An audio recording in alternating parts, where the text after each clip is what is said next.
simplemente de aquellos aspectos que nos ayudan a optimizar la carga fiscal de una empresa, que al final redundan en una optimización también financiera adecuada. Y bueno, pues vamos a empezar este webinar. Como les comentaba, pues vamos a hablar de aquellos aspectos más importantes que tienen que ver en un grupo de sociedades o en una sociedad. Y vamos a empezar con el tema de estructuración, de reestructuración de sociedades. Y este tema se vuelve muy relevante no solamente para las pequeñas, medianas y grandes empresas que desde su nacimiento a veces observamos o a veces nos encontramos con grupos que empiezan a constituir empresas a diestra y siniestra sin una estructura financiera eficiente. Encontramos grupos de empresas donde no está plenamente justificada la creación de las empresas. Y bueno, esto nos da pauta a sugerir una reestructuración de las sociedades. Aquí veremos cuáles son las ventajas de tener una estructura financiera eficiente, cuáles son las oportunidades que esto nos brinda y los aspectos más importantes a considerar en una reestructura. Aquí les voy a mostrar una lámina que precisamente se puede ver o nos da una idea de si la estructura que estamos viendo en un grupo es adecuada. Tenemos del lado izquierdo un cuadro que dice, oye, la estructura de hoy, y vemos ahí muchos puntitos, ¿no? Que es la creación que les comentaba de empresas que no tienen una sólida fundamentación respecto de las actividades que está realizando, no tiene una idea clara de cómo se van a manejar las actividades y cómo se van a manejar los grupos en las empresas. Este tipo de estructuras, como se menciona ahí, de estructuras corporativas, al final del día resultan costosas, resultan complejas y en la mayoría de los casos no tienen ventajas fiscales. Una estructura financiera y fiscal que pudiera ser más eficiente la encontramos del lado derecho donde dice mañana. Esa estructura del lado izquierdo, la primera, la de hoy, pues vemos ahí muchos puntitos, ¿no? La del mañana vemos una estructura más organizada, precisamente en el punto naranja de arriba, pues vemos lo que significaría una holding o una tenedora de las acciones, que en una estructura funciona eficientemente porque es la que se encarga solamente de ser la accionaria y de ella van a depender directamente los accionistas. Los accionistas van a estar en esta holding, van a ser los socios directos. Y ya más abajo la holding lo que va a tener, ella va a ser la subsidiaria de las empresas o de los grupos, dependiendo de cómo sean las actividades del grupo. Ella va a ser la mamá, digamos, que de las empresas o de los grupos de empresas que se ven más abajo. Aquí podríamos pensar a lo mejor una holding que tiene abajo una subholding y esta a su vez es la mamá de dos grupos de empresas que se ven hasta abajo, los dos puntos naranjas. Esos dos grupos de empresas podría significar la división de actividades del grupo. A lo mejor del lado izquierdo pudiera ser ese grupo de empresas que se dediquen solamente a la producción y manufactura de los bienes y del otro lado pudiera ser la empresa que se dedica a la comercialización. O bien también pudiéramos tener otra estructura donde una es la comercializadora, la productora comercializadora y del otro lado tenemos una empresa de servicios. Que aquí cabe mencionar el tema de las empresas de servicios. Está muy relacionado con el outsourcing, que está también muy estigmatizado por la autoridad fiscal y por los malos manejos que se le han dado a este tipo de empresas, donde a lo largo de los años el outsourcing, que no era puro, que no era parte de la eficiencia financiera, pues se utilizaba precisamente para el no pago de contribuciones, el no pago de impuestos. Y esto la autoridad lo ha observado a lo largo de los años y hoy en día pues lo tiene más fiscalizado, tiene más identificados esos grupos que se dedican precisamente mediante algunas estructuras a ser utilizados para el no pago de impuestos o la evasión fiscal. Pero sin embargo, en una estructura eso no significa que vaya a ser así. La mayoría de las empresas y de los grupos tienen una empresa que es la prestadora de servicios, donde sí se presta un outsourcing puro, un outsourcing natural, y es precisamente esta la que presta los servicios a las compañías, pues ya sea productoras u operativas del grupo.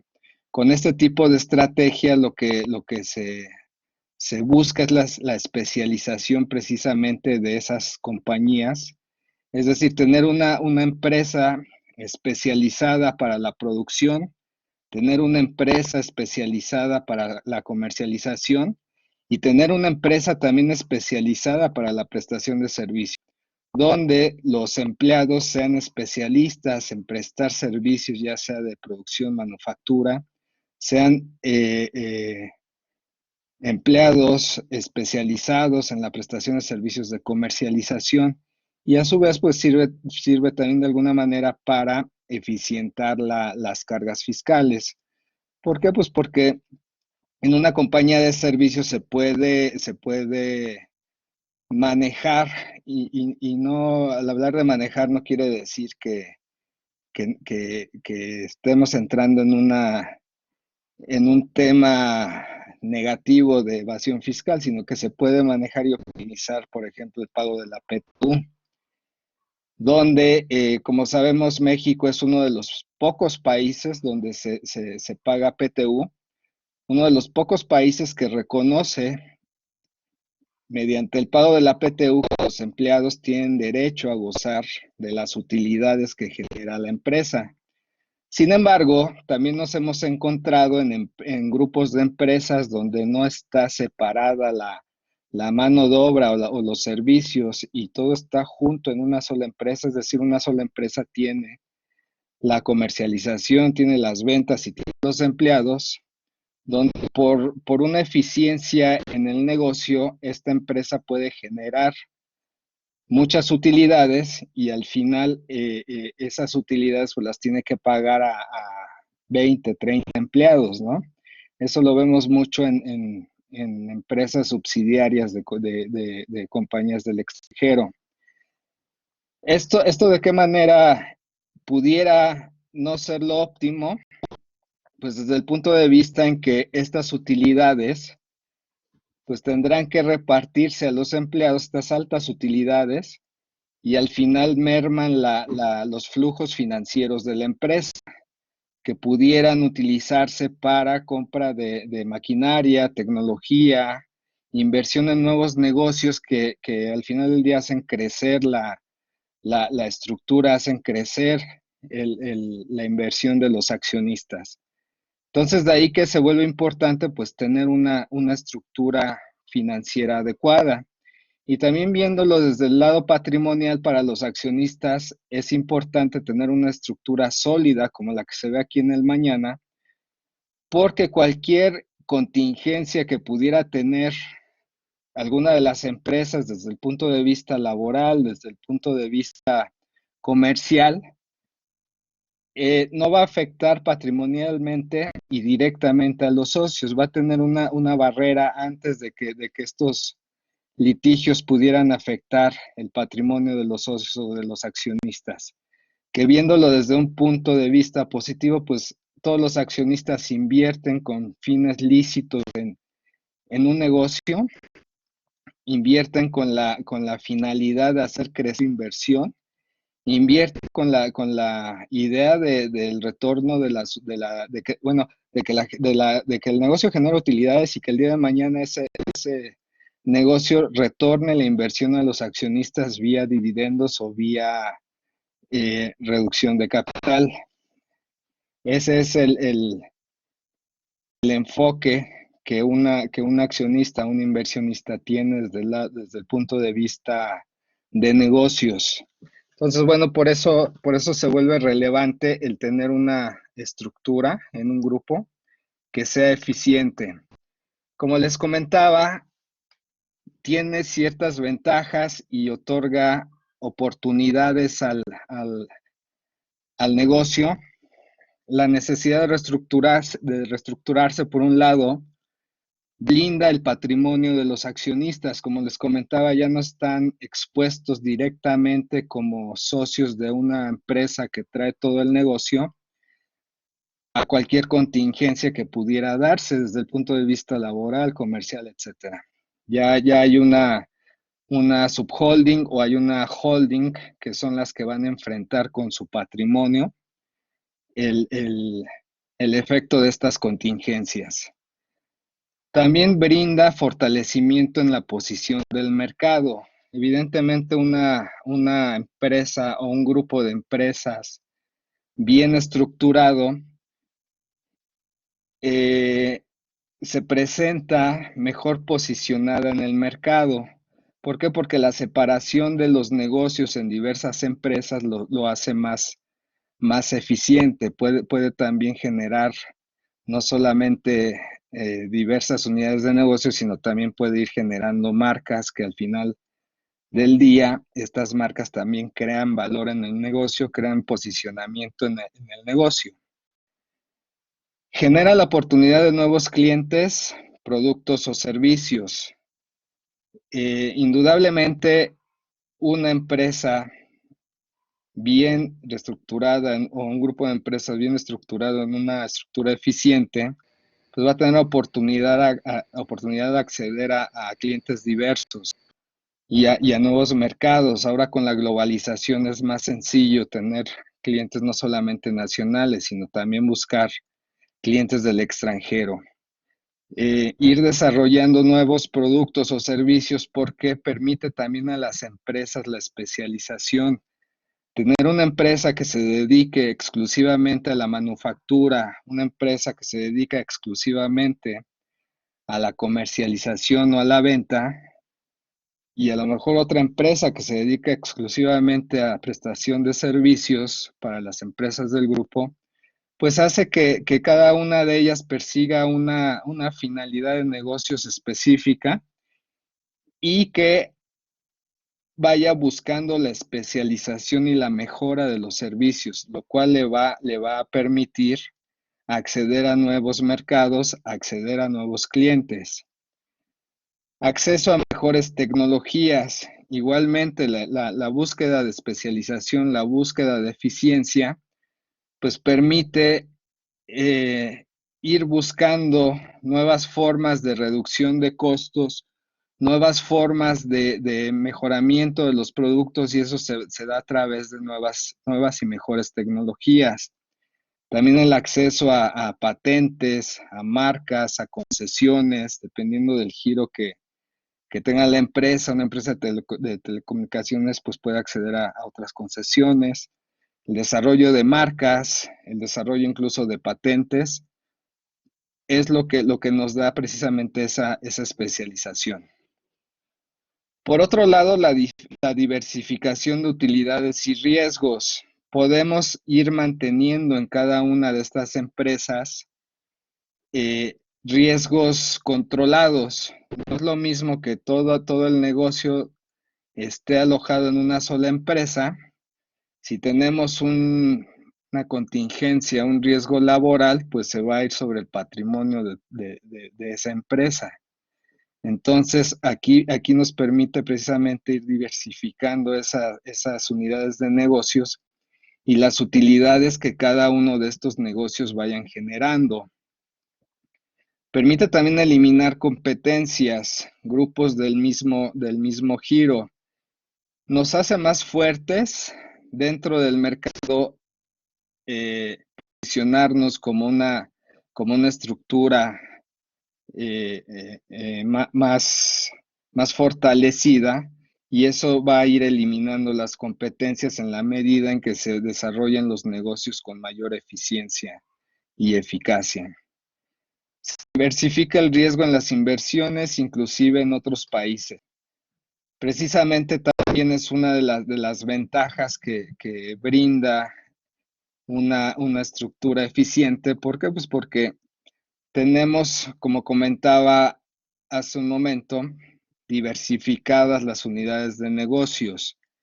Entonces, cualquier contingencia, sea laboral o sea comercial, etcétera, pues va a ir sobre la unidad de negocios con la que se está teniendo esos acuerdos, no va a ir contra todo el grupo.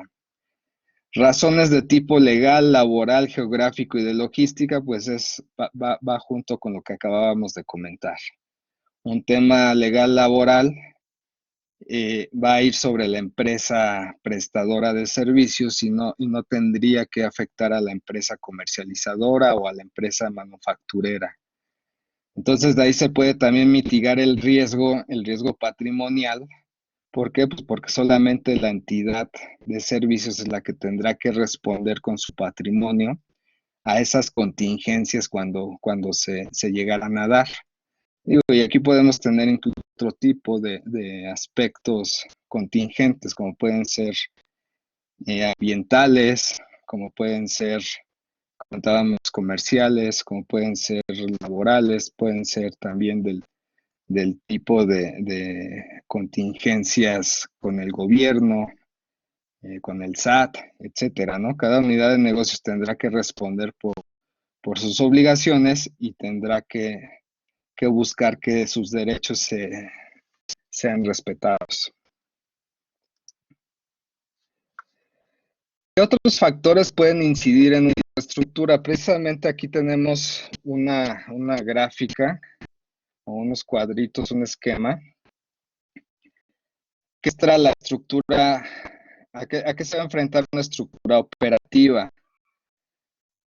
Para diseñar eficientemente una estructura financiera, pues hay que atender a ciertos temas específicos, como uno puede ser la globalización. Mediante la globalización, pues buscaremos la optimización en costos, la armonización de productos, desarrollo y protección de nuevas marcas. Tenemos que ver también las incidencias del mercado, qué tendencias económicas nos afectan, la competencia que tienen este negocio en el mercado, es decir, cuáles son sus fortalezas en el mercado, son sus debilidades para hacer competencia fuerte o buscar un buen posicionamiento en el mercado. La presencia actual y expansión a nuevos mercados, pues también es algo que tendrá que analizarse y tomarse en cuenta dentro de buscar una estructura operativa adecuada. El marco regulatorio, leyes y criterios de la autoridad, convenios de países, precedentes de tribunales. También esto afecta la estructura, pues porque hay algunas leyes de todo el tipo de industria en la que estemos. Si es telecomunicación, si es energía, pues hay que tener las leyes y criterios de la autoridad, de la Secretaría de Economía, de la Secretaría de Energía, para ver hasta qué punto podemos hacer una estructura más flexible, adecuada. Y obviamente, pues la administración habrá de ver complejidad en los procesos, qué tal puede diversificar esos procesos o asignar a una sola entidad. Habrá que ver si la administración está o no enfocada a agregar valor a las operaciones, si está enfocada en entidades legales, en funciones bueno, más en entidades legales, las funciones civiles, que esto es muy importante. Entonces, son varios aspectos importantes a tomar en cuenta a esto de que se pueda llevar a cabo una estructura operativa adecuada. Roberto, quiero porque está cortando el audio. A ver, ¿podemos hacer una prueba de sonido, Roberto? Nuestro profesor está experimentando algunas fallas con su sonido. Por favor, regálenos unos minutos en lo que detectamos el fallo.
¿Me escuchan?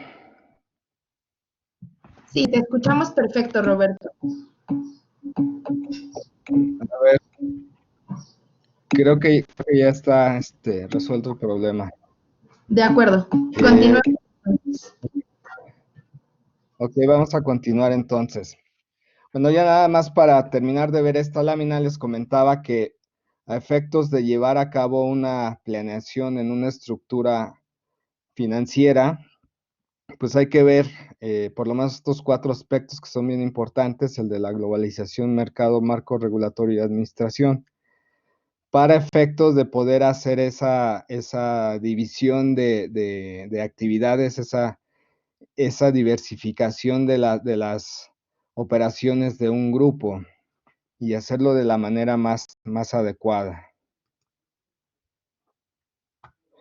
Bueno, hablando de reestructuras, ¿qué involucra una reestructura? Como comentábamos al principio, veíamos, no sé si recuerdan la gráfica o el cuadrito de hoy y del mañana. En el cuadrito de hoy, pues veíamos el nacimiento de una empresa o de un grupo de empresas sin una estructura financiera eficiente. Entonces, a efectos de reestructurar esas empresas y colgarlas, como les decía también al inicio, de una holding, y esa holding a su vez sea la tenedora de las acciones de otras sociedades que por su especialización van a llevar actividades muy específicas, pues puede implicar fusiones, puede implicar escisiones, movimientos accionarios, aumentos y reducciones de capital. ¿Por qué? Pues porque también en muchos casos vemos que hay unos socios en una empresa y hay otros socios en otra, y en la empresa tercera encontramos que se repiten los socios. Entonces ahí puede llevarnos a la necesidad ya en una estructura de equilibrar esas participaciones accionarias, y puede redundar en aumentos o en disminuciones de capital. Por otro lado, también genera la transferencia de activos. ¿Por qué? Pues porque un grupo de empresas, para llevar a cabo su objeto social, pues requiere de diversos activos, como puede ser la maquinaria, los inmuebles donde está la planta, el inmueble o el edificio donde está el corporativo, el equipo de transporte, los inventarios, el mismo personal. Entonces, al momento de segmentar las funciones para cada compañía, pues tendremos que hacer también transferencia de activos. Esto nos puede llevar también a hacer ciertas adquisiciones, si es que no se tenían a lo mejor los activos en el grupo todavía. Pudiera llevarnos a comprar maquinaria, pudiera llevarnos a comprar un inmueble para poner la planta, etcétera. Otro aspecto importante podría ser la creación de nuevas compañías e incluso de fideicomisos. Hay algunos grupos que, cuando entran a lo que se conoce como gobierno corporativo, tienen la necesidad de crear fideicomisos para que las acciones o el capital de los accionistas sea cedido al fideicomiso, y el fideicomiso en administración sea el que se encargue de hacer esta estructura, que se encargue de delinear cuál sea la estructura financiera más adecuada.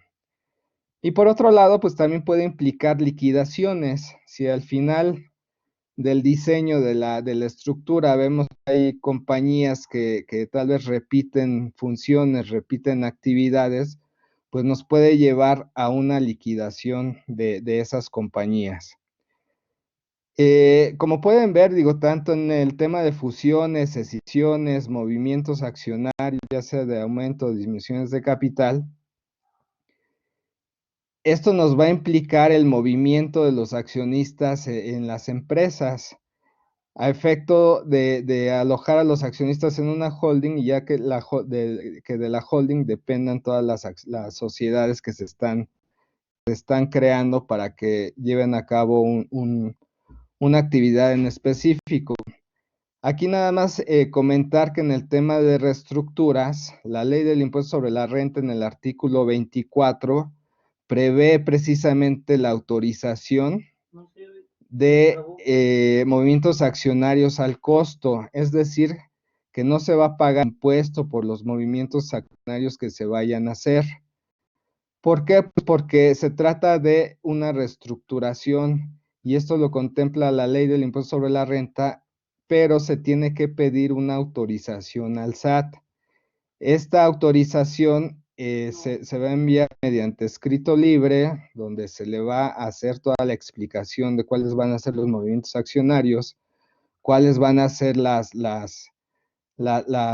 finalmente la estructura que va a quedar, y la autoridad, previo análisis del escrito y la documentación que se le entregue, pues va a resolver y va a otorgar la autorización. Con esto, los movimientos accionarios que se hagan, pues van a quedar al costo, es decir, no se va a pagar impuesto. Si no se solicitara la autorización para reestructurar a costo, pues evidentemente esos movimientos de acciones donde para efectos del Código Fiscal de la Federación, en el artículo 14, pues prevé que toda transmisión de bienes, en este caso de acciones, se considera enajenación y da, da origen al pago de un impuesto. Entonces, de ahí que se vuelve importante tener una autorización para efecto de no pagar impuestos.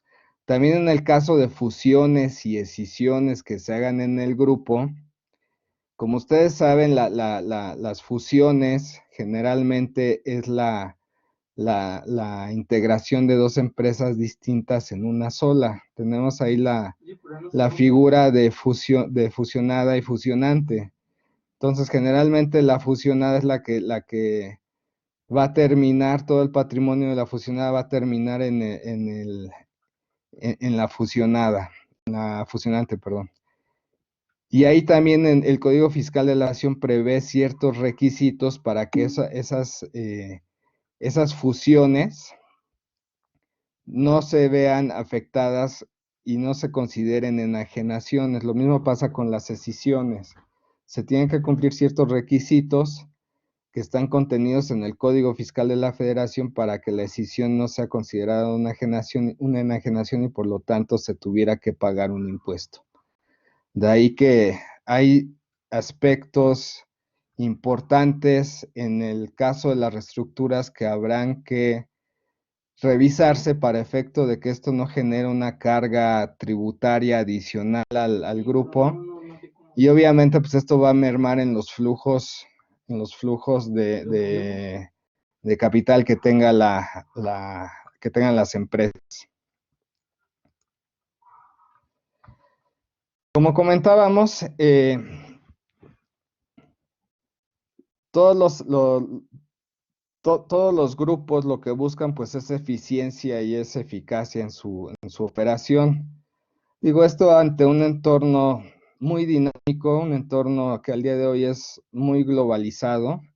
Las nuevas tecnologías han cambiado la manera de hacer los negocios. Se puede hacer negocio vía internet, estando en México, con cualquier país de Asia, de Europa, sin tener precisamente que viajar a esos estados o a esos países del mundo.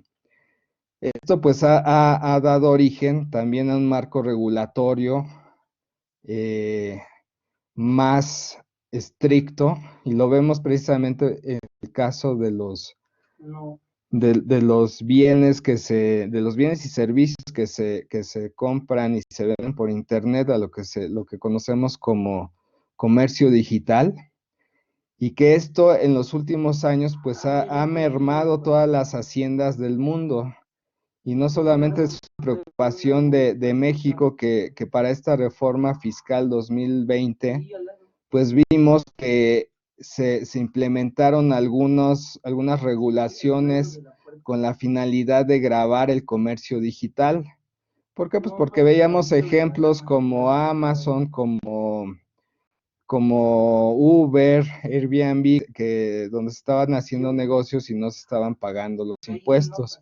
Entonces los nuevos marcos regulatorios, pues precisamente también tratan de regular toda la actividad económica que en el pasado estaba generando, al no haber pago de impuestos, estaba generando un efecto negativo en las oficinas de recaudación de todo el mundo. Y lo que pasó aquí en México para 2020, pues no es que México haya descubierto el hilo negro, simplemente México se ha adaptado, a las recomendaciones de la OCDE en materia de impuestos digitales o de impuestos al comercio digital, donde adoptó ciertas medidas que no resuelven el problema, porque el problema es que los que hacen negocios, que son las plataformas que están corporativos en otras partes del mundo, situados precisamente en algunos países donde se paga poco impuesto, pues se llevan toda la ganancia para allá, y la ganancia que es ganancia generada de fuente de riqueza en México, pues aquí en México no se les cobra impuesto. México no estableció un nuevo impuesto digital, sino simplemente lo que hizo fue reforzar las regulaciones tributarias que ya tiene hoy en día, a efecto de que las plataformas le ayuden a México o al SAT a recaudar lo que los asociados de las plataformas estaban llevándose por hacer esos negocios. Pero al final del día no está resuelto el tema. No hay todavía un consenso a nivel internacional donde se haya llegado a diseñar un impuesto al comercio digital uniforme. ¿Por qué? Pues porque todavía entre los países y máxime aquellos países donde se generan esas patentes o esos registros de invención, pues no están muy, muy de acuerdo en que si en el paso en la actualidad se está pagando los impuestos allá, pues que ahora se tengan que pagar en otros países donde se dé el origen o la fuente de riqueza. Entonces, bueno, esto habrá de ser resuelto en los próximos años. Vemos que aún no hay consenso ni entre los países de la OCDE, ni entre los países del G20, ni entre el Parlamento Europeo para diseñar o imponer un nuevo tributo. Estos cambios que México hizo para este año, pues son pues algunas prácticas que ya se estaban dando en algunos otros países, como Francia, como algunos países de Europa, incluso de Latinoamérica, ya se tenían estas prácticas de retención, pero no es nada nuevo. Y bueno, hablando precisamente de esta competitividad, pues lo que se busca en una estructura eficiente o adecuada, pues por un lado es incrementar la inversión de los accionistas. Al tener una estructura más eficiente, se espera que las utilidades puedan ser mayores, puedan crecer, y esto va a dar un mejor retorno de la inversión a los accionistas. También algo muy importante a cuidar es la tasa efectiva de impuestos. México tiene un procedimiento para el cálculo de la tasa efectiva de impuestos que de alguna manera nos permite medir, para efecto del impuesto sobre la renta, si nuestra tasa efectiva es en el promedio, si está acorde al negocio, o bien es una tasa efectiva muy alta, que a veces no lo vemos desde el punto de vista de solamente determinar la conciliación contable fiscal y ver el impuesto, sino más bien tiene que ver con algunas partidas que en el impuesto diferido para el cálculo de la tasa efectiva se tienen que considerar, y son aquellas partidas que generan un efecto permanente en el pago precisamente de los tributos, o bien un efecto temporal. Entonces, esto de alguna manera nos ayuda a medir la efectividad de los impuestos que se están pagando. Esto al final del día es importante porque pues, tener una tasa efectiva controlada, una tasa efectiva acorde al negocio, al negocio, pues nos va a dar la pauta para saber si se está pagando el impuesto como se debe de pagar, o bien también nos va a dar la pauta para saber si estamos pagando de más, y no porque se estén haciendo mal los cálculos, sino porque tal vez están dejando de aprovechar algunos beneficios fiscales contenidos en la ley que los otros competidores sí están aprovechando.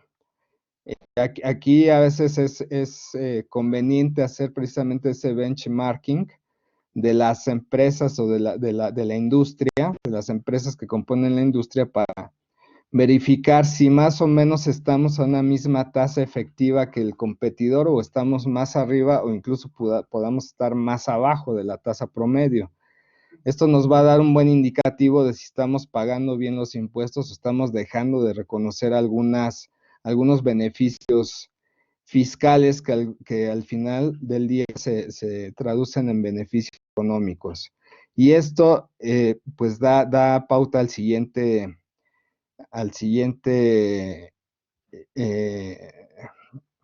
tema, que es lo de la ineficiencia en los flujos de efectivo. Si no se está pagando bien el impuesto, pues nos va a dar ahí un efecto negativo en el flujo de efectivo.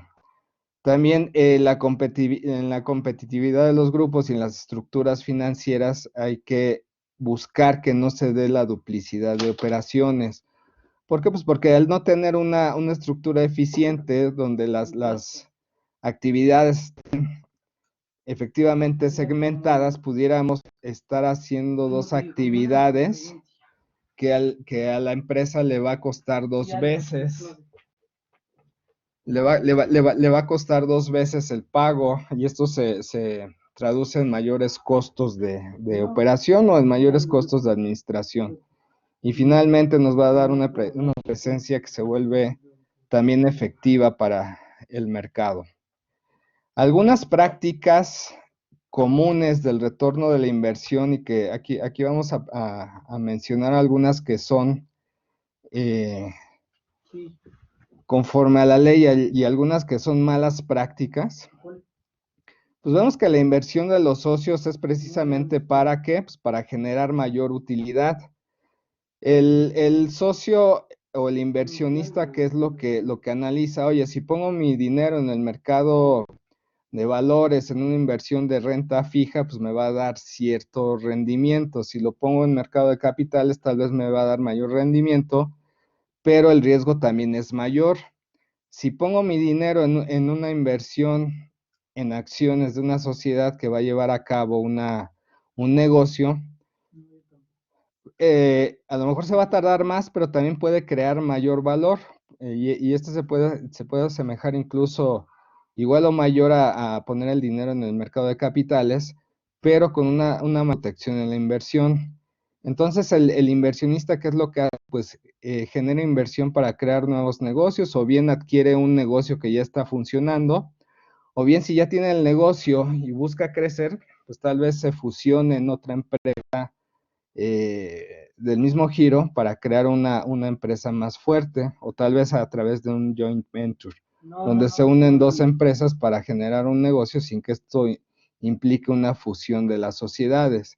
Ahora, las prácticas comunes y que a veces no son las más adecuadas, pues el inversionista empieza a sacar su dinero o su inversión, a recuperar parte de su inversión a través de sueldos y honorarios, a través de préstamos, a través de flujo de efectivo que saca de la empresa pero que no está documentado. ¿Esto qué riesgos nos puede generar? Pues nos puede generar que la autoridad, al ver estas prácticas para retornar la inversión, pues pretenda asemejarlas a un dividendo ficto. Y el dividendo ficto, si la empresa no tiene una CUFIN suficiente y no tiene utilidades financieras suficientes, pues va a pagar impuestos. O del otro lado, los riesgos son que esto se traduzca en erogaciones que para la empresa van a ser no deducibles. ¿Por qué? Porque recuerden que una erogación, para que sea deducible, tiene que ser estrictamente indispensable.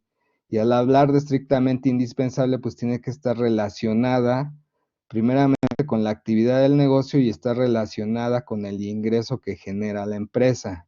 Si esto no lo podemos justificar ante una eventual revisión de la autoridad, para la autoridad es muy sencillo decir, esta erogación es no deducible.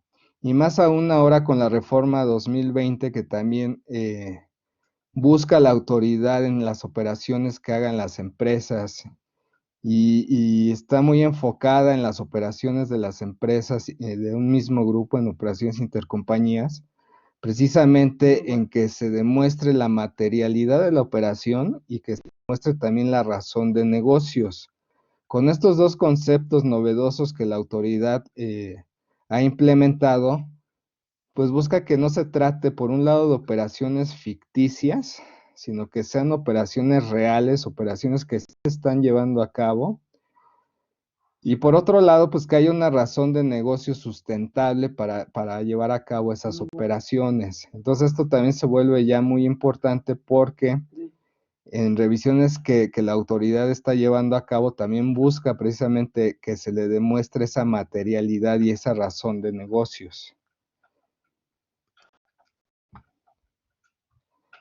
Y bueno, comentábamos de las prácticas fiscales adecuadas para el retorno de la inversión.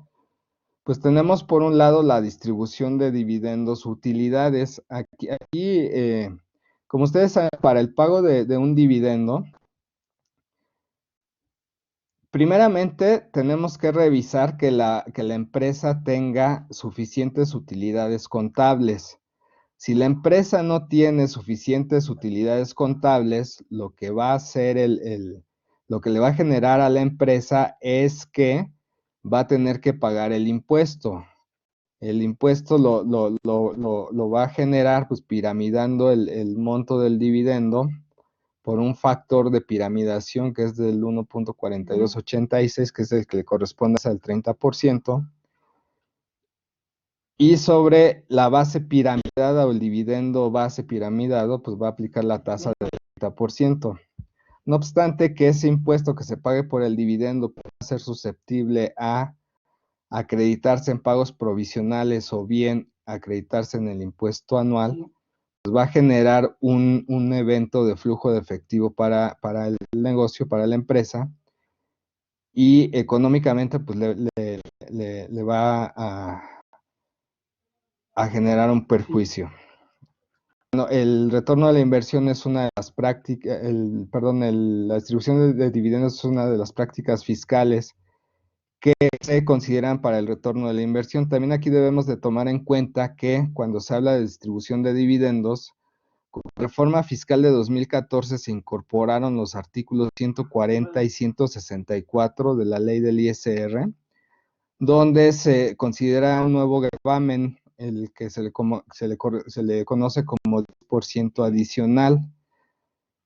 Es decir, adicional al impuesto que se pueda pagar por los dividendos, el impuesto corporativo que paga la empresa por los dividendos que distribuye, se considera un impuesto adicional a la tasa del 10% que le corresponde pagar a quien recibe el dividendo.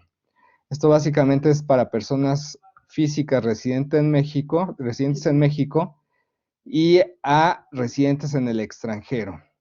Esto, bueno, vamos a tener que, de hecho, la propia autoridad en disposiciones transitorias señaló que los dividendos que se pagan de CUFINES posteriores o generadas posteriores a 2014 iban a pagar estos dividendos, lo cual quiere decir, o este 10% adicional, lo cual quiere decir que si tengo CUFIN generada hasta el 31 de diciembre de 2013 y ese dividendo que se paga sale de esa CUFIN, al 31 de diciembre de 2013 no pagaría este impuesto del 10% adicional. También aquí es importante revisar los tratados, porque los tratados, por ejemplo, el tratado con Estados Unidos para evitar la doble imposición fiscal, considera que ese 10% adicional pudiera reducirse a una tasa del 0% o a una tasa del 5%. Para ello hay que revisar los requisitos del tratado en el apartado de limitación de beneficios, para ver si cumple, si la estructura o el residente al que se le está pagando el dividendo cumple con los requisitos de este test la limitación de beneficios, y de ser así puede reducirse ese 10% adicional al 0% o incluso al 5%. Eso es bien importante. Generalmente esto del tratado no se toma en cuenta, sino yo he visto muchos casos donde se reparten dividendos y si no vienen de CUFIN anterior a 2014 se le aplica directamente el 10%. Habría que hacer ese análisis para revisar si es susceptible de que sea sujeto a un 0% o bien a un 5%. En el caso de reembolso de capital, pues también tenemos ahí algunos requisitos. Me dice que no va a estar grabada si el aumento no proviene de una reducción de los últimos años, con lo que podría ser grabada. Y también ver ahí en el reembolso de capital si tenemos suficiente CUCA y CUFIN para poder no pagar el impuesto. Básicamente lo que busca esta disposición de reembolso de capital es que esos dividendos esas reducciones no se esté llevando más de lo que en su momento aportó el accionista. Por lo tanto, también es importante, pues por un lado, revisar el artículo 78 de la ley del ISR en las fracciones 1 y 2 que nos da dos procedimientos para determinar precisamente ese impuesto por reembolso de capital. En liquidación de sociedades también tenemos ahí que pudiera ser otra forma de retorno de la inversión una vez que la sociedad cumplió con su objeto social, es susceptible de ser liquidada y al ser liquidada, una vez que ha cubierto todas sus obligaciones y que ha obtenido a lo mejor el cobro de las cuentas a las que tenía derecho por cobrar, pues el remanente va a ser susceptible de repartirse entre los accionistas. Otras formas también que se llegan a utilizar es algo conocido como el management fee. En algunos casos las empresas extranjeras pues tienen que dar cierta capacitación, cierta asesoría a las empresas mexicanas para efectos de que lleven a cabo el negocio. Por eso se firma un management fee. Ahí habrá que ver o habrá que cuidar que en la redacción de ese management fee no se pueda considerar como un servicio personal independiente, una regalía o una asistencia técnica que estaría grabado, sino más bien que caiga en el apartado de beneficios empresariales de los tratados.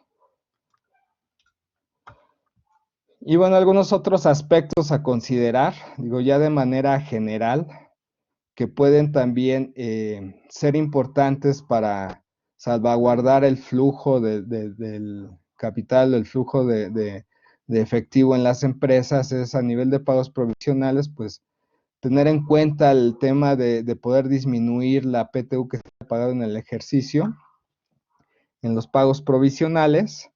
Esto anteriormente estaba contenido en un estímulo fiscal en la ley de ingresos. Ahora ya lo tenemos en un apartado de la ley del impuesto sobre la renta, en el artículo 14. Otro punto importante es para aquellas empresas que tienen tanto cuentas por cobrar o cuentas por pagar en dólares. Ustedes saben que la fluctuación cambiaria genera un efecto de utilidad cambiaria o de pérdida cambiaria. Sin embargo, para efecto de los pagos provisionales, pues nos dice que debemos de considerar todos los ingresos nominales, que son los ingresos acumulables, excepto el ajuste.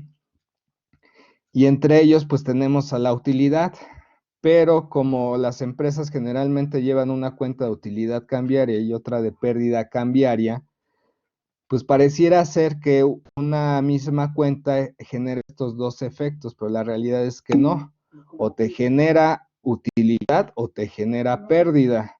Entonces es posible considerar un efecto cambiario neto, es decir, a la ganancia disminuirle la pérdida y considerar una ganancia neta y no el total de la ganancia cambiaria. Esto a algunas empresas les sirve mucho precisamente para eficientar también el monto de los pagos provisionales que tiene que cubrir. Es no perder de vista la solicitud de reducción de pagos provisionales. Como ustedes saben, el pago provisional son pagos que se hacen a cuenta del impuesto anual. si a la segunda mitad del ejercicio vemos que, o preveemos que ya lo que se pagó durante el primer semestre cubre el impuesto anual, puede solicitarse inmediatamente una disminución de los pagos provisionales, que puede llegar a hacer esta disminución hasta de cero. Para ello también habrá que seguir un procedimiento vía un formato de solicitud de disminución de pagos provisionales ante la autoridad. Nos pide cierta información y emite una resolución sobre si nos autoriza o no la disminución de los pagos provisionales que quedan pendientes de efectuar para el segundo semestre del ejercicio. Digo, no quiere decir que solamente en julio pudiera hacerse, digo, a lo mejor estimamos que a septiembre ya se cubrió todo el impuesto anual, pues inmediatamente en octubre meto mi reducción de pagos provisionales. Aquí nada más el requisito es que sea en el segundo semestre esta solicitud. Otro aspecto importante que hay que revisar para un adecuado manejo de los flujos es también los saldos a favor, tanto de IVA como de ISR. Sabemos que el compromiso que tiene este gobierno es de efectuar las devoluciones en tiempo y forma. Pues habrá que ver si esto nos ayuda a eficientar los flujos de efectivo. Anteriormente teníamos una facilidad de la autoridad o en devoluciones, que era solicitar la devolución vía declaratoria firmada por contador público. Esto se eliminó. Ese beneficio pues era que nos devolvían el saldo a favor de IVA más rápido. Ahora ya no lo tenemos, nos tenemos que ir al plazo de devolución convenal, que es de 40 días contados a partir de la fecha que se presenta la solicitud. Sin embargo, hay que tomar en cuenta que la autoridad tiene, por ley, tiene la facultad de requerir en 2 ocasiones al contribuyente, requerir la información sobre la licitud de ese saldo a favor que se está solicitando. En el primer caso, el primer requerimiento otorga 20 días para presentar la información que solicite, y en el segundo caso otorga 10 días. Entonces estamos hablando con una devolución de 40 días y nos puede ir a 70 días. Y estos días, o el cómputo de estos días, son días hábiles. Por lo tanto, estamos hablando de cerca de 3 meses y medio, ¿no? Para obtener una devolución. Por lo tanto, sí habrá que estar muy atentos a no dejar pasar tanto tiempo, porque también en algunas empresas que no solicitan sus saldos a favor, los van hablando, y al final del día, pues la autoridad muestra más duda respecto del origen de esos, de que realmente sea factible su devolución. Por otro lado, también el acreditamiento de los saldos a favor. En el caso del saldo a favor de IVA, se puede acreditar en el mes siguiente, agotar el saldo a favor. Y la compensación de ISR contra el mismo impuesto. Actualmente teníamos la compensación universal, pero como saben, la compensación universal ya se eliminó. Precisamente la autoridad en la exposición de motivos señalaba que eliminaba facilidad porque se había abusado en el uso de la compensación universal, más que nada en empresas que se creaban para prácticas de evasión fiscal. Se generaban saldos a favor de IVA, aplicaban contra vía, y esos saldos a favor que se generaban por compra de facturas, se generaba el saldo a favor de IVA, se acreditaba contra el ISR, no se pagaban impuestos. Aquí algo importante también que mencionar es que los saldos a favor tienen una caducidad de 5 años. Me dicen que no se escucha bien. ¿Quiere que hagamos otra prueba?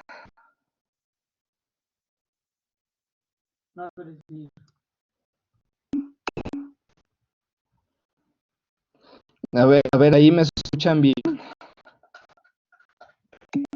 ¿Sí? ¿Sí me escuchan bien?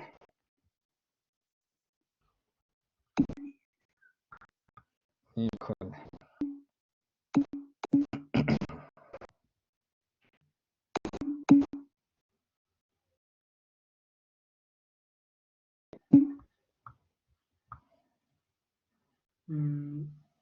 No recuerdo. Creo que sí. A ver, ahí ya le hice la configuración. Creo que ya se debe de escuchar. Ok, ya Se estamos. escucha muy bien, Roberto. Bueno, muy bien. Entonces, otro de los temas también importantes a considerar es la aplicación de estímulos fiscales.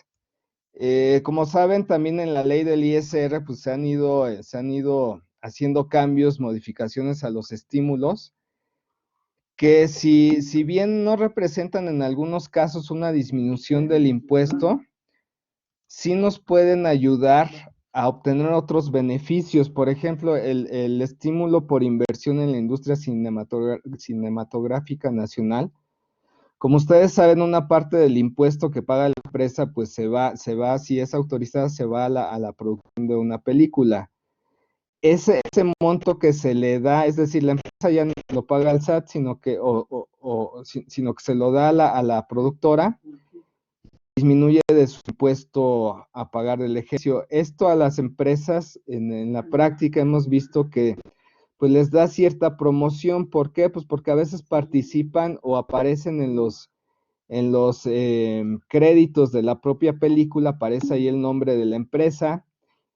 Por otro lado, también encontramos algunas escenas donde se puede ver la marca de la empresa. Entonces esto de alguna manera ayuda también a la promoción de la empresa que está aportando ingresos a la producción de la industria cinematográfica nacional. Por ahí tenemos también otros estímulos a la producción teatral nacional. Lo mismo también hemos visto en algunas producciones teatrales que cuentan con este estímulo, donde se abren stands con las marcas de las empresas que están aportando, y esto también les da pues, cierto posicionamiento a nivel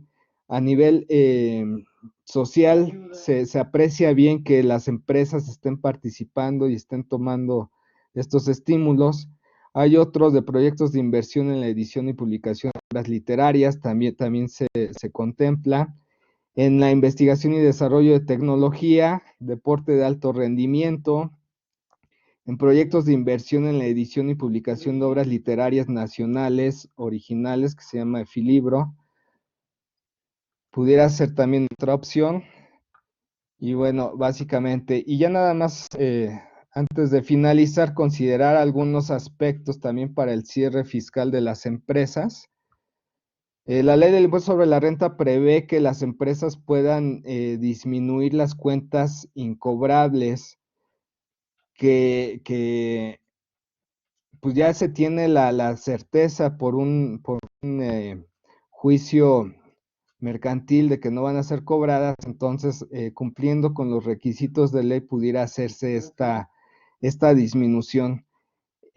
Ahí también hay un requisito adicional donde se le debe de informar a la autoridad de las cuentas incobrables que se tomaron en el ejercicio, para efecto de que la autoridad lleve un control de lo que se está deduciendo.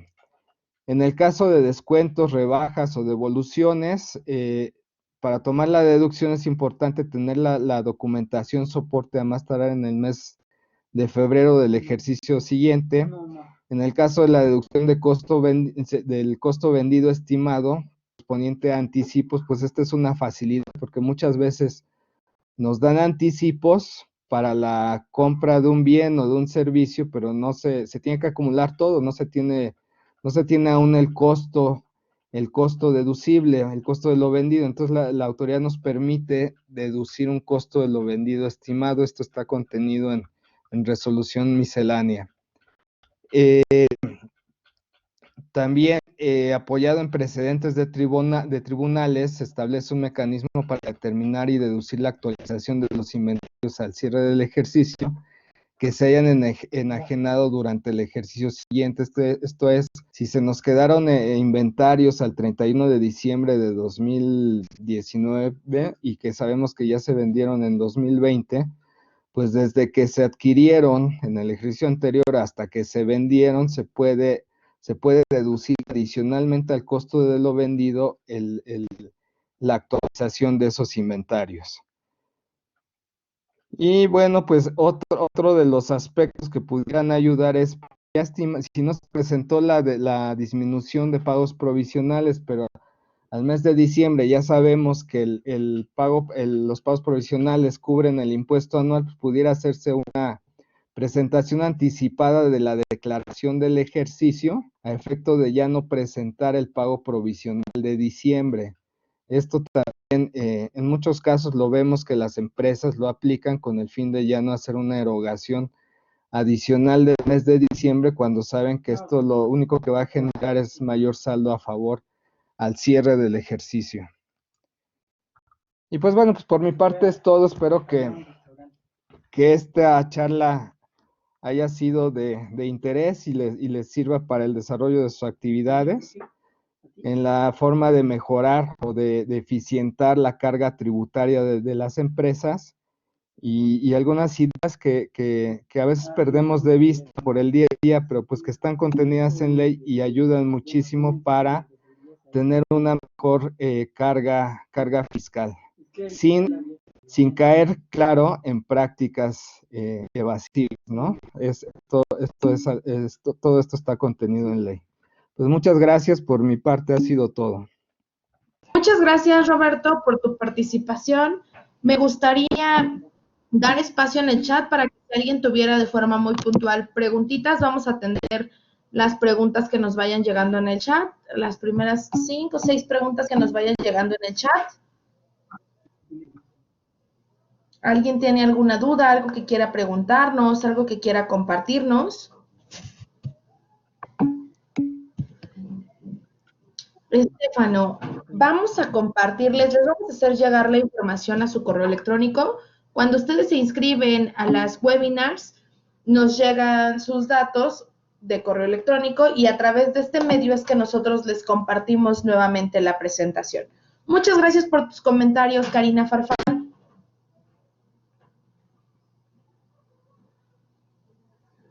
¿Alguien más tiene alguna duda o pregunta?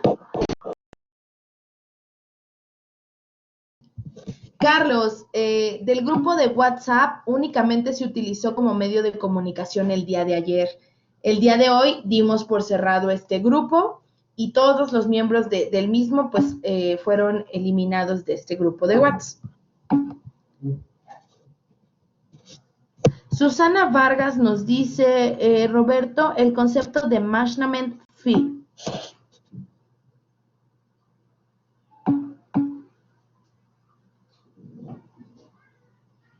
Sí, Daniel. el concepto de management fee. Ajá. Sí, por favor. El concepto de management fee se refiere precisamente a un honorario que usualmente cobran las compañías extranjeras o las tenedoras de sociedades mexicanas. Cuando, por ejemplo, una industria tal vez manufacturera de partes automotrices, como saben ustedes, las partes automotrices, pues se hacen previos diseños y análisis de ingeniería para producirse aquí en México. Entonces, en algunos casos, las empresas extranjeras, que son las que tienen todo ese conocimiento o las que han realizado esos diseños, tienen que en algunos casos venir a México a asesorar y capacitar, o en otros casos desde allá vía remota se hace precisamente ese management de asesoría de cómo hacer los diseños aquí en México, cómo manufacturarlos. Eso genera un cobro que puede caer en el artículo 7 de los tratados para evitar doble imposición fiscal como beneficio empresarial y no estaría grabado en México. Es decir, los pagos que haga México, la compañía mexicana a la extranjera por el management fee pudiera no estar grabado, pero hay que cuidar muy bien los contratos porque en algunas ocasiones la propia redacción de los contratos pudiera dar la pauta para que la autoridad dijera, oye, esto no es un management fee, beneficio empresarial, sino más bien es una asistencia técnica, o bien es una regalía, y entonces tendría que estar grabada a otra tasa, ¿no? En términos del tratado generalmente es 10%, pero habría que ver, habría que analizar ese concepto, y es algo muy usual que que de alguna manera sirve también para las empresas extranjeras a retornar parte de la inversión a través de esas asesorías. Gracias, Roberto. Daniela nos pregunta, ¿cómo se realiza una reestructuración en una empresa ¿En una empresa qué, perdón? financiera? Bueno, digo, lo fiscal y lo financiero va muy de la mano. Generalmente se busca la estructura financiera más óptima, pero también fiscal más óptima, más adecuada. A efecto de que la segmentación de las actividades, que a lo mejor me producen un efecto financiero positivo, no me vaya a generar un efecto fiscal negativo. Entonces, estas van de la mano. Usualmente lo que se busca es tener arriba una holding o una empresa tenedora, y los accionistas de esa empresa tenedora pues son ya las personas físicas. Y abajo de esa tenedora están todas las subsidiarias. Hablemos a lo mejor de la empresa A, la empresa B y la empresa C. Hacemos la segmentación de las actividades en esas tres empresas. Decía yo, oye, si mi negocio se dedica a producir y vender zapatos, pues a lo mejor en la empresa A dejo toda la actividad de fabricación de los zapatos. En la empresa B puedo dejar la distribución y la venta de los zapatos, y en la empresa C puedo dejar a los empleados. Y en cada una de estas empresas, pues lo que voy a buscar es la especialización. Que la que haga los zapatos, pues se dedique especialmente a eso, busque la eficiencia en cuanto a implementación de mejores tecnologías que me reduzcan costos. La empresa de distribución y venta, pues también va a buscar precisamente esas cadenas de distribución más adecuadas que permitan la reducción de costos. Y la empresa de servicios, pues como es la prestadora de personal para las otras empresas, lo que va a buscar es la capacitación del personal, que realmente ese personal que presta los servicios pues sea personal con habilidades técnicas muy especializadas. Eso es lo que busca. Y financieramente, pues obviamente tener una administración segmentada de esta forma, pues produce beneficios desde algo tan básico como es la no duplicidad de actividades, eh, la reducción de costos en muchos casos. Entonces los dos van de la mano. De acuerdo, Roberto, gracias. Por aquí Jacibe nos pregunta, ¿ofrece cursos de este tema? Sí, Jacibe, mucho de lo que estamos viendo en nuestros webinars es oferta que nosotros tenemos en la División de Educación Continua, por lo que los invito a consultar toda la parte de nuestros cursos, talleres y diplomados, y también contamos con ofertas a la medida de las necesidades de cada una de sus organizaciones, en presencial, en remoto o de forma híbrida, que sería combinando tanto el presencial como el remoto. Jesús León nos pregunta, en el caso de personas físicas con ingresos por arrendamiento, ¿existe la devolución del saldo a favor del IVA? En el caso de personas físicas con arrendamiento, pues generalmente el IVA lo calcula sobre el monto de la renta. Si, si tú estás deduciendo a lo mejor en el mes algunos gastos que implicaron el pago del IVA, pues más bien no te va a dar un IVA a pagar, sino que vas a tener el acreditamiento de esos gastos que nos de la ley de ISR sean acreditables, y no te va a dar un IVA a pagar. En el caso de que estos gastos sean mayores, pues sí se va a generar un saldo a favor que podría ser susceptible de acreditamiento o de devolución. Gracias, Roberto. Por acá tenemos la pregunta de Ángel Miranda. Si haces inversiones en apps de trading, tienes que declararlo al presentar la anual, ya que no te envían una constancia de retenciones, ya que esa app no es mexicana. Pues mira, para el acreditamiento sí vamos a requerir las constancias. De otra manera, la autoridad para el tema del acreditamiento de impuestos pagados en el extranjero, no vamos a tener cómo demostrarle a la autoridad que efectivamente hicimos esos pagos y que se nos retuvo un impuesto. Entonces sí habrá que pedir que nos den constancia de los pagos de impuestos que se hayan hecho en el extranjero. Gracias, Roberto. Por acá tenemos una pregunta de Stefano Bartali. ¿Cuál es tu opinión del atraso en las devoluciones y en el que se hayan reducido las cantidades a favor sin justificación por fallas del mismo sistema del SAT y qué se puede hacer? Bueno, sí, tuvimos muchos casos. Primero, que la autoridad se había comprometido a devolver los saldos a favor en 3 días.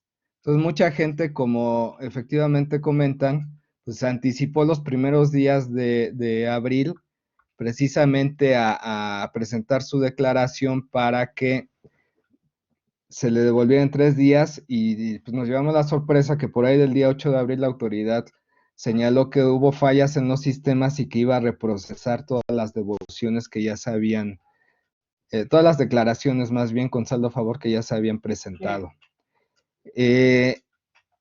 Se tuvo ahí la sorpresa para los contribuyentes que después de este reproceso, pues en algunos casos donde la solicitud del saldo a favor fue mayor, se había reducido bastante, o en otros casos, cuando en el aplicativo de la declaración nos había saldo a favor, después ya nos aparecía saldo a cargo.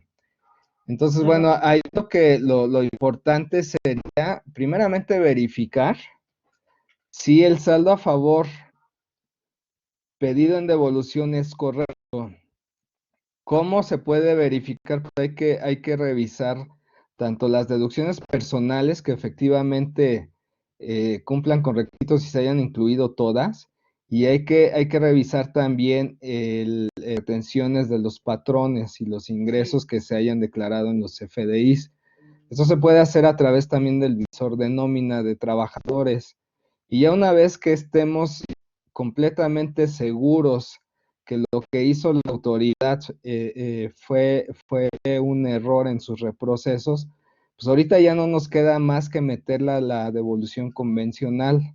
Tendríamos que meter en el aplicativo de solicitudes de devolución, el F3242, la solicitud de devolución, pero ya nos vamos a ir a los plazos tradicionales de 40 días que les comenté hace un rato. Pues no tenemos una explicación de por qué haya sido esto. Pudieran haber sido las fallas en los sistemas, y no solamente este año, desde el año pasado estaban generando muchos problemas a los contribuyentes. Sabíamos que la información que mostraban no era correcta.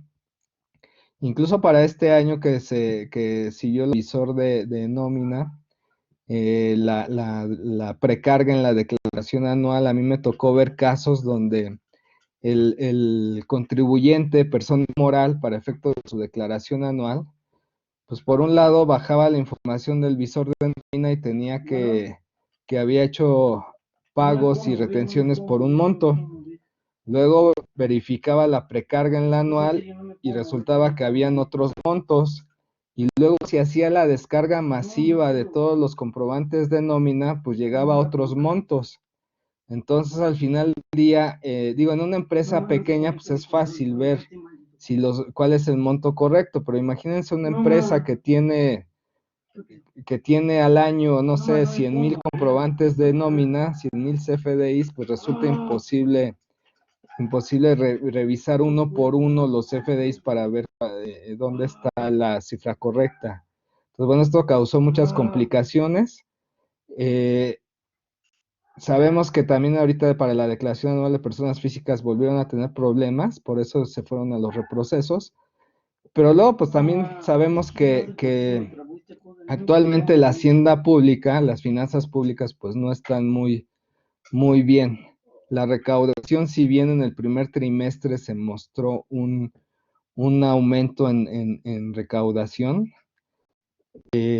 vemos que ahorita por el efecto de la crisis de emergencia de salud por el COVID-19 y la caída de los precios del petróleo, pues también están afectando sustancialmente los ingresos del gobierno. Entonces, bueno, pues pudiéramos encontrar ahí en algunas de estas ideas, pues cuál es la razón por la cual las devoluciones no se están obteniendo de la manera en que dijeron que se iban a obtener. Muchas gracias, Roberto. Por acá tenemos la pregunta de Montserrat Jiménez. ¿Es obligatorio que las empresas hagan el pago de PTU? Si pudieras explicar en palabras muy sencillas qué es el pago de PTU. Bueno, la PTU es la participación de los trabajadores en la utilidad de las empresas. En términos del artículo 10 nos dice, de la ley de renta, nos dice que a los trabajadores les corresponde el 10% de la utilidad fiscal. Entonces, si pensamos en una empresa que en el ejercicio de 2019 tuvo ingresos de 1,000 pesos y tuvo deducciones de 800 pesos, pues generó una utilidad fiscal de 200 pesos. De esos 200 pesos, el trabajador tiene derecho a un reparto del 10%, que le tocarían entonces a los trabajadores pues 20 pesos de esos 200 pesos. Esos 20 pesos se van a dividir en dos partes, es decir, 10 pesos se van a pagar en función de los días trabajados y los otros 10 pesos se van a pagar en función del sueldo del trabajador o de los trabajadores. De esa forma se van a sacar las proporciones para hacer la repartición de la PTU.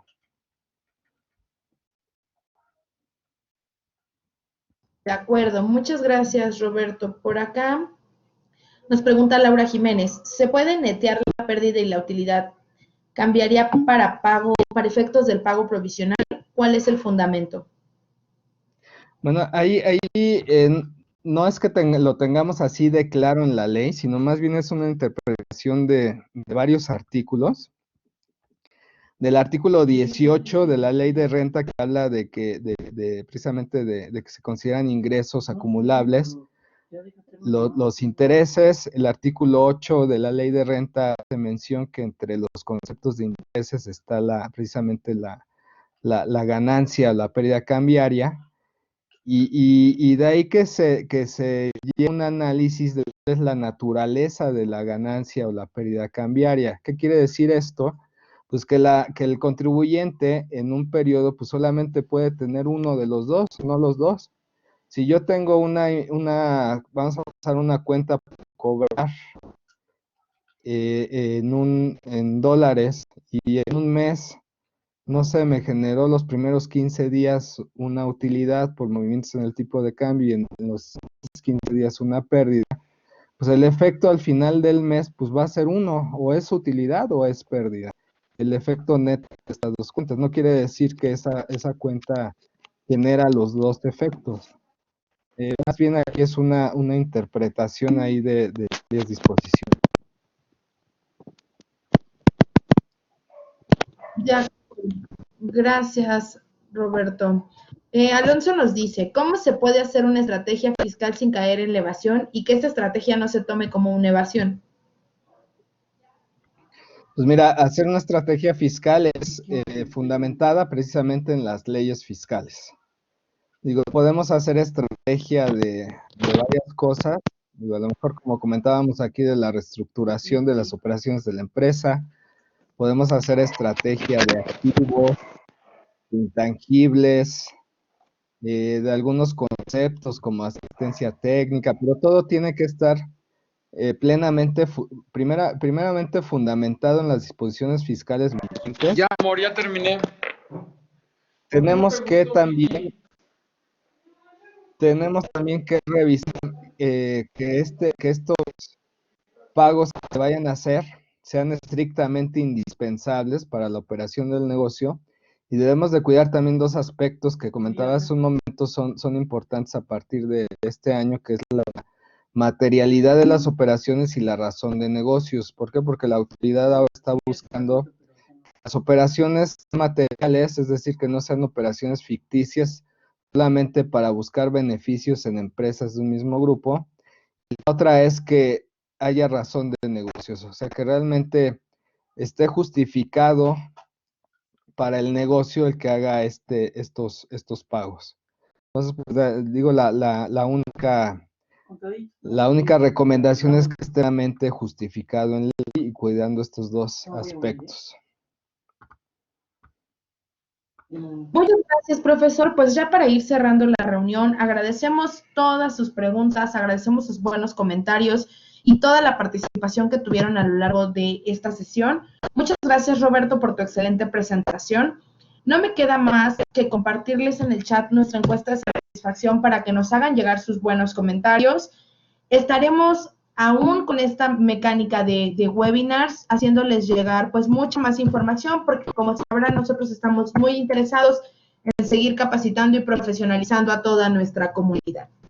Deseo que tengan una excelente noche y no se olviden que esta semana al acudir a las 5 webinars estarán acreditando por una constancia de un taller. El nombre con el que saldría su constancia sería Taller de Riesgos e Ingeniería Financiera. El día de ayer tuvimos el webinar de Caos Económico y Reingeniería del Cambio Financiero a cargo del profesor Ángel Méndez. El día de hoy tenemos Impuestos y Estrategias Fiscales aplicadas a la optimización financiera a cargo de Roberto Colín. El día de mañana estaremos trabajando herramientas de gestión de tesorería por la profesora María Elvira Méndez. Y así sucesivamente iremos trabajando esta semana con riesgos e ingeniería financiera.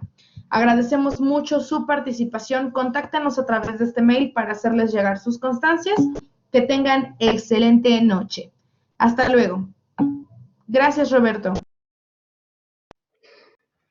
Al contrario, fue un gusto estar con ustedes. No, no, no.